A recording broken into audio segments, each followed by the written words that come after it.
In fact, Dr. Peterson has been described as the most influential public intellectual in the Western world right now. This is the deepest idea of mankind. It's developed in detail in Genesis, in the Old Testament. It's the fundamental idea of Genesis, that God uses the Logos, the Word of God, to cast potential. You know that the future is unstructured.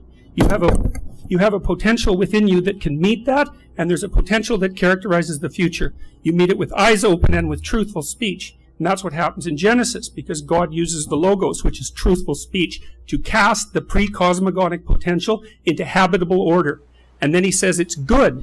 And there's a hint there, right? Because you think, well, is habitable order good? Because life is very difficult. And it's a real question whether or not the order that we inhabit is good. And the hypothesis in the Old Testament is that if truthful speech gives rise to the order, then that order will be good.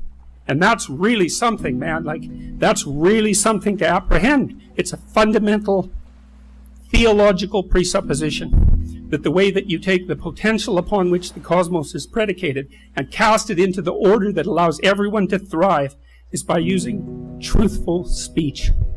Wouldn't it be something if that was the case? And the thing is, you know it's the case. You know it. You know it. Because you do not admire yourself if you're deceitful. You admire yourself when you have those rare moments in your life where you can actually stand up and say what's true, regardless of the cost.